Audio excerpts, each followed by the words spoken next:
La historia del ser humano es un camino de búsqueda, búsqueda de paz, de sentido, de libertad. En medio de este vasto universo de pensamientos y filosofías, dos grandes figuras emergen como faros en la oscuridad: Gautama Buda y el estoicismo. Dos tradiciones, dos caminos distintos, pero en esencia no tan diferentes. Hoy vamos a explorar cómo el Buda, sin haber conocido a los estoicos de la antigua Grecia, encarnaba muchas de las ideas que más tarde serían el corazón del estoicismo. Dos mundos separados por el tiempo, pero unidos en la sabiduría. Buda nos enseñó que la vida es sufrimiento. Este concepto, aunque puede parecer pesimista, es en realidad el primer paso hacia la liberación. Reconocer el sufrimiento, aceptarlo como una parte inherente de la existencia, es clave para trascenderlo. Para los estoicos, el sufrimiento también era inevitable. Epicteto nos recuerda: no es lo que te sucede, sino cómo reaccionas lo que importa. Ambos sabían que el control sobre nuestras emociones y respuestas era el único poder real que poseemos. Tanto Buda como los estoicos comprendían que la serenidad viene de la aceptación, no de la resistencia. En el budismo, Buda predicó el desapego, la comprensión de que todo en la vida es transitorio. Nada permanece para siempre, ni el dolor, ni el placer, ni la vida misma. Este principio es central también en el estoicismo. Marco Aurelio, en sus meditaciones, decía: la muerte nos ronda, mientras vivamos, hagamos el bien. Buda hablaba de soltar, de no aferrarse a lo que inevitablemente desaparecerá. Los estoicos, con su amor fati, o amor al destino, también nos recordaban que todo lo que ocurre forma parte del flujo natural del universo. Ambos sabían que el apego solo trae sufrimiento. Una de las enseñanzas más poderosas de Buda fue la del control mental. Mediante la meditación y el autocontrol, Buda enseñaba a sus discípulos a dominar sus deseos y emociones.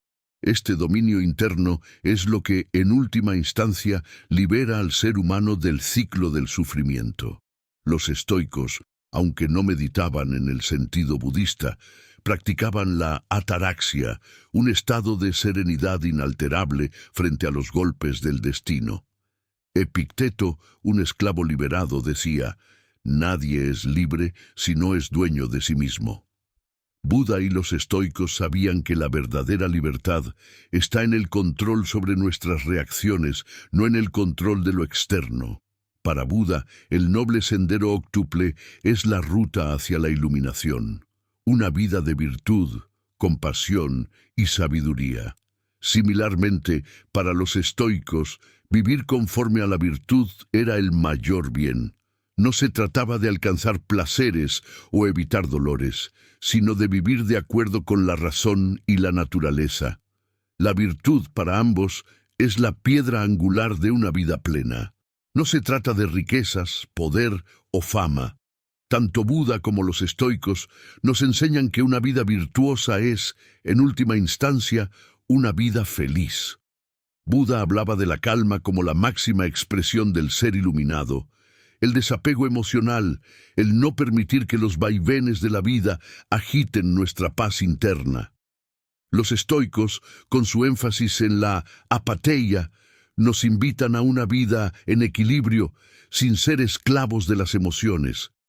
La serenidad que ambos proponen no es indiferencia, sino una profunda comprensión de la naturaleza del mundo. No dejarse arrastrar por el odio, la ira o el miedo. En su lugar, vivir en armonía con lo que es. Gautama Buda y los estoicos, aunque separados por siglos y culturas, compartían una sabiduría profunda.